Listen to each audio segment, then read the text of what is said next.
আমরা অনেক সময় কাউকে ডিরেক্টলি অপদার্থ না বলে আমরা কাঠের ঢেকি বলে সম্বোধন করে থাকি। এখানে আমরা কাঠি কেন, কেন অন্য কোনো গাছ না, কেন আম গাছ না, কেন জাম গাছ না, কেন ইউক্যালিপটাস গাছ না, কেন আমরা কাঠের ঢেকি বলতে হবে?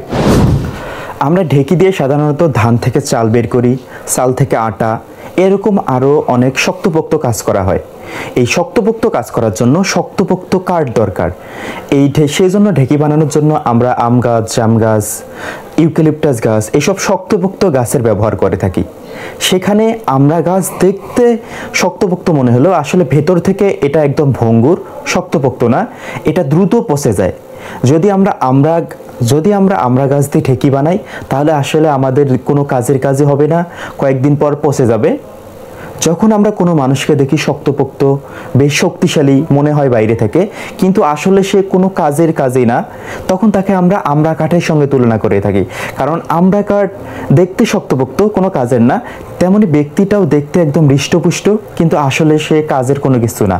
এজন্য আমরা কোনো একটা ব্যক্তিকে আমরা ডিরেক্টলি অপদার্থ না বলে আমরা কাঠের সঙ্গে তুলনা করি, দুইটাই অপদার্থ।